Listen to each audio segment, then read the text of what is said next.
welcome to Cheap Joe's Art Stuff. My name is Julie, and today we have something very, very special for you. Today we're going to be talking with Cheap Joe himself, and we're going to be touching on a little bit about changing direction, both stylistically and also like being unafraid of using new material. And this guy has it all in terms of a framework of like trying new things and not being afraid. So we're going to talk to Joe a little bit today about all of those things, top to bottom, and show you some of his work and how much he has diverged along the way. So welcome, Good. Joe. Thank you, Julie. So glad to be here. Yeah, so glad to have you here. If you mind if I take my cap off? No, not at all. I'll do it because it kind of itches sometimes. Yeah. Well, I imagine it's warm. Well, I just had it done yesterday. Oh, so yeah. I want to keep it that way. I'm glad to be here. Yeah, this is going to be fun. Yeah. Yeah.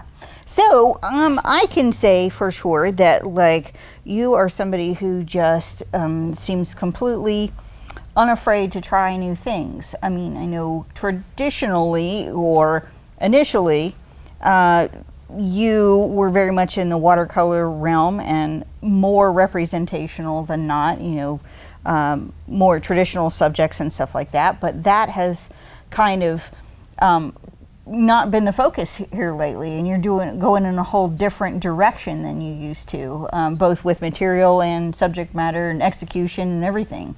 Well, you're exactly right, and I think the big thing is exactly what you said, is that I've had the opportunity to have all these products and try them, because for one thing, the people who are trying to sell the product to us want you to try it. Right.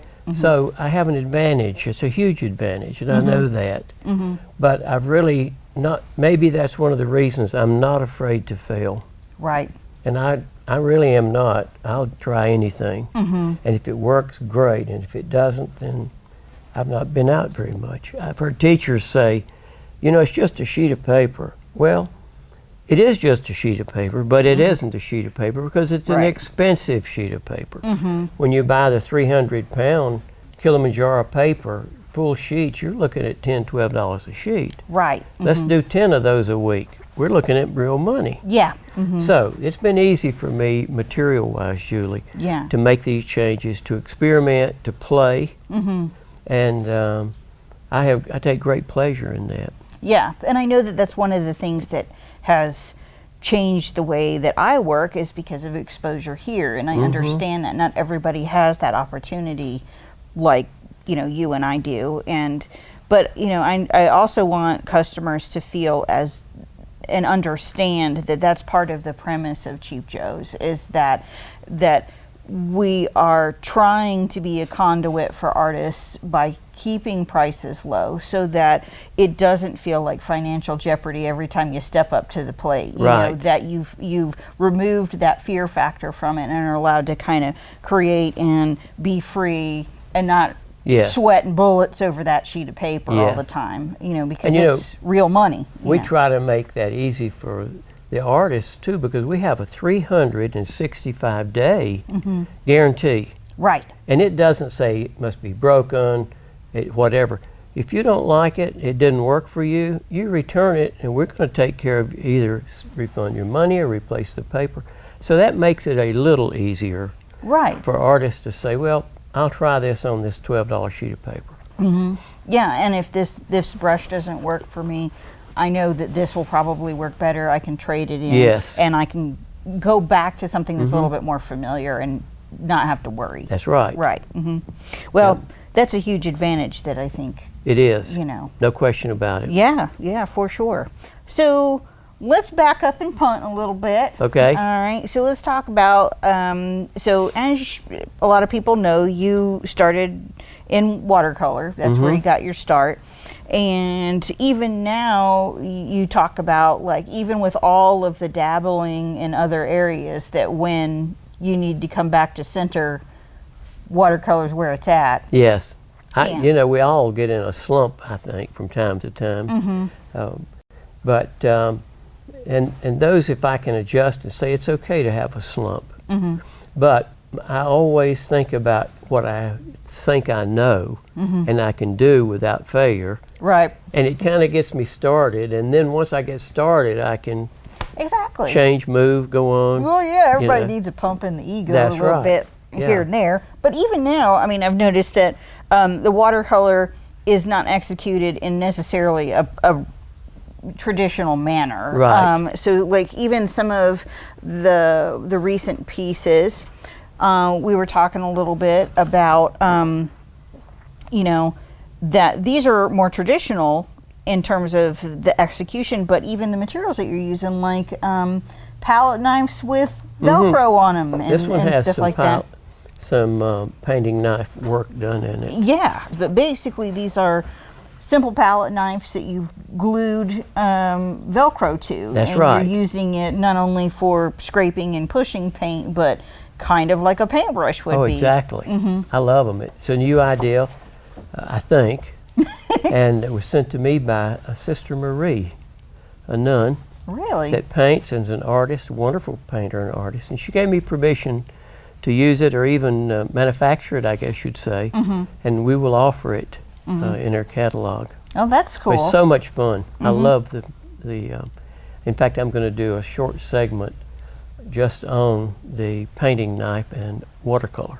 Nice. Because you think of a painting knife and oil or acrylic, that medium, rather than watercolor, and it works beautifully in watercolor. Wow, that's cool. But let's talk about some other things. Even your watercolor on more traditional, less traditional surfaces like this one. So tell us a little bit about that. Well, this is watercolor on a panel, wooden panel. In fact, I've written on the back, original watercolor on gessoed wooden panel. And that's the secret, is the gesso. It must be your watercolor gesso. With ours, it's the red label. And so I give it 2 or 3, 4 coats of gesso all the way around the edges and everywhere. And then when that's completely dry, it doesn't take any time for it to dry, I just use watercolor to do the painting with. And if it has a place where I can use the painting knife, and there's none in here, I do. But it's a little unusual to see an artist working on a wooden panel. Right. So this is really a fun way to work. And you don't have to be afraid at all. These are not anemic looking on that gessoed surface at all. No. They're very, very strong. So, yeah. And they're fun. They're small. They make great gifts. But they're fun to do. They don't take much time at all. Yeah. And panels are great because there's no framing. That's right. And That's then right. this is even a departure here. This is masa on masonite that That's right. you've mounted on there. And is this traditional watercolor or is this acrylic? And This is all watercolor. okay. And as you can see, some of it's almost pure watercolor with no water added. Yeah. But it behaves a little differently than traditional watercolor paper. I really enjoy it. You can see I've taped off the edge here. And so I paint right over the tape, and then once it's finished and dried, take the tape off, and you've got a nice mat around it without the expense of a mat. But I actually lived in this little cabin for about a year. I call it my Thoreau experience. And it was a great time, really. I kept a diary, and I painted every day, and I look back on it very fondly. But That's cool. it's traditional watercolor. Yeah, No. it doesn't have the look of that in places at all. It looks a lot like acrylic, or Exactly. some part looks like gouache or something, but it's not. It does. No, it's just watercolor. And of course, gouache is just watercolor too. Right. You know. It's just the pigments are different. It's opaque. It Has is opaque. Titanium white in it. Gouache is the red-haired stepchild of media. It Oh, doesn't how about get enough that? attention Yeah. at all. Yeah, I love gouache. Uh-huh. All right, and then this one is on Mitt's Terraskin. Yes, so this is Terraskin. very, very different. You can show that. So again, is this one watercolor as well? This is watercolor with some of the colored inks. So this is burnt sienna with a black ink to get that rich brown color in there. And you know, trees really aren't dark brown generally unless it's a pine tree in the rain. Then it will look solid black like our aprons.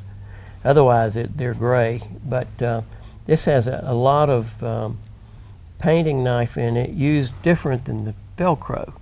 These little bitty lines, if you'll take a painting knife and take a little bit of steel wool and take the, whatever it's called, temper, off of the blade of the painting knife, a sharp blade, sharp at the point, put it in color, and then just drag it, you get these wonderful little loose limbs and things for a landscape. Yeah, they're almost calligraphic.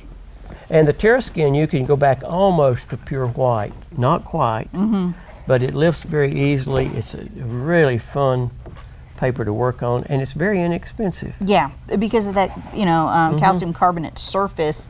It's soft and it's receptive and a little bit more forgiving than most. Exactly. So that's the tree painting, we'll call it. Awesome.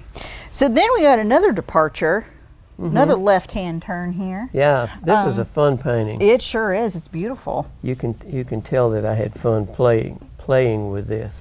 This is watercolor on, I think it's crescent board. Okay, the watercolor crescent board. I think it's watercolor crescent board, and I like it a lot. But this is ink. This is the watercolor ink. And it's a lot of people like the watercolor ink to do the abstract things on either UPO, mostly UPO, or on Terraskin. I like it to use it on watercolor paper, which this is a watercolor board is watercolor paper, and it doesn't lift. Once you get it on there and it dries, it's pretty much there. It's a done deal. So that's different than watercolor, but the ink.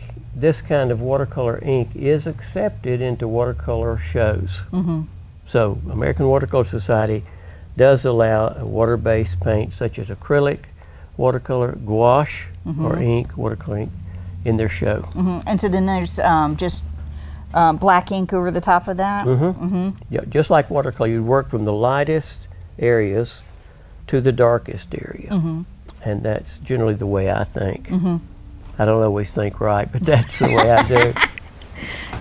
Okay, so then we're looking at more watercolor stuff, but then we've talked a little bit about some of your workshop experience here at Cheap Joe's, when we have a whole library of artists that come through every season that are teaching here at Cheap Joe's, anywhere from 2 to 3 days to a week-long workshop, depending. And so tell me about some of these. These are very, very different. These are so much fun. Let's see if we have them. No, I have that one the wrong.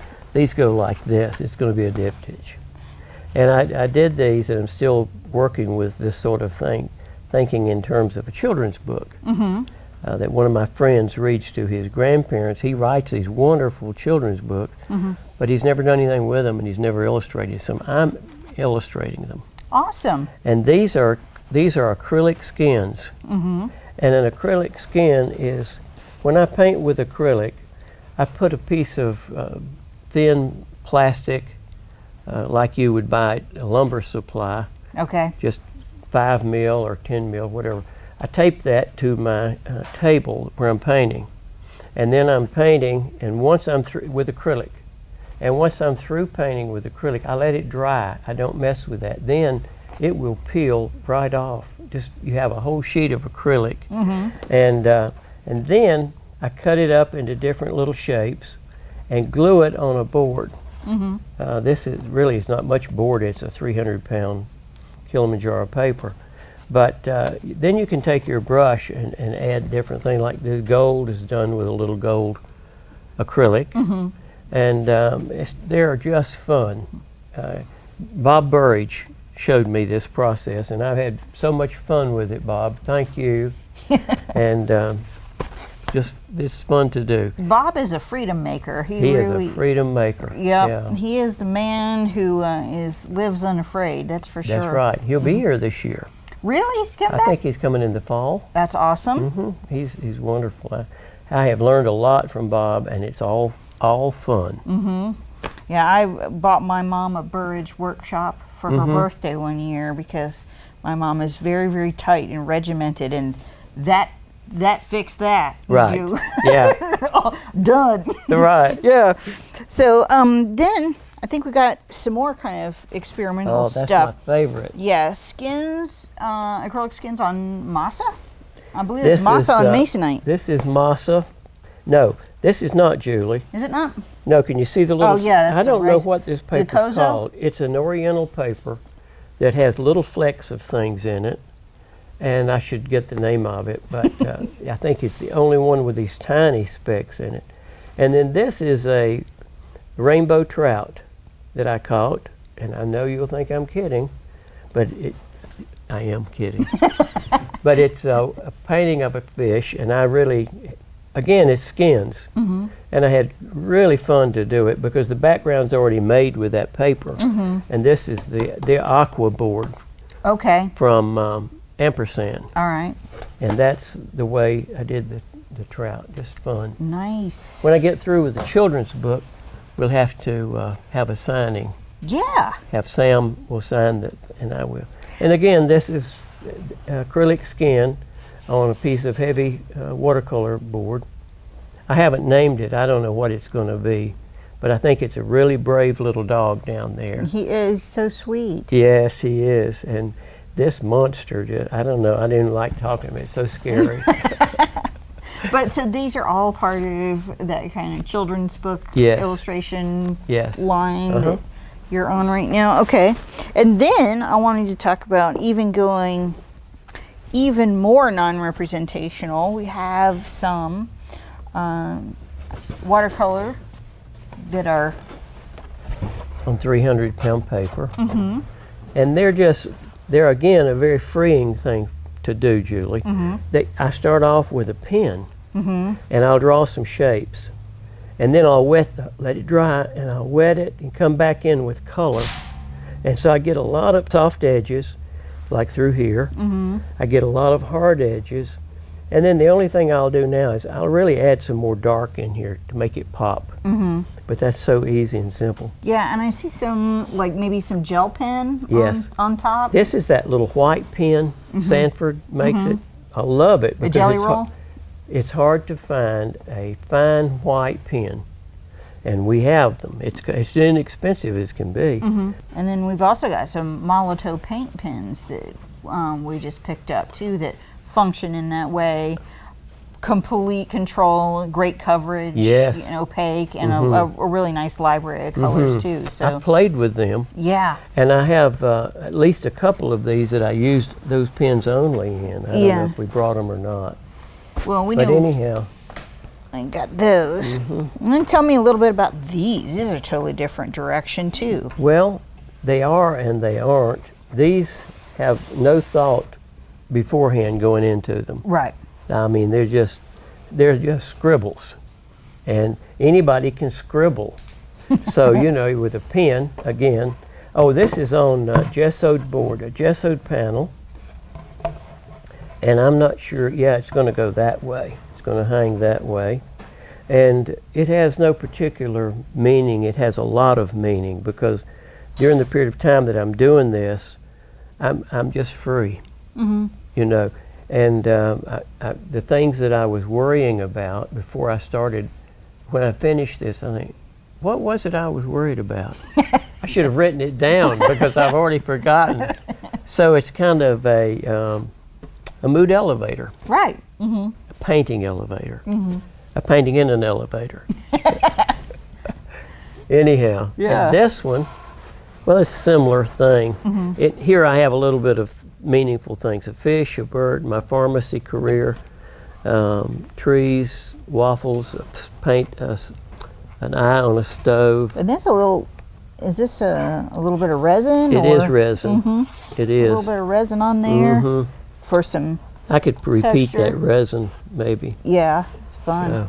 Yeah, resin's a new area that you've been playing around with too. Yeah, me too. We'll have to do a program on that, Julie. We are. We're going to have Jess come in and talk to us, and we're going to do another video with her. Yep. So tell me a little bit about this. This is like what would seem another departure. Yeah. I think this should be in the Louvre or the Metropolitan. I think any of them should be there.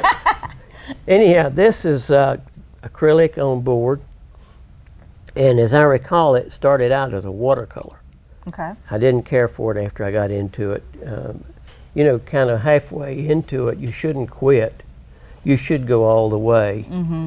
Because I feel like every painting has a lesson in it for you, and you don't learn the lessons unless you go all the way. Right. So this being said, when I had the unsuccessful watercolor, I simply came in with acrylic and used acrylic and the little painting knives and everything. Just a fun little painting. Yeah. Would anybody else like it but me? I don't know, but I like it.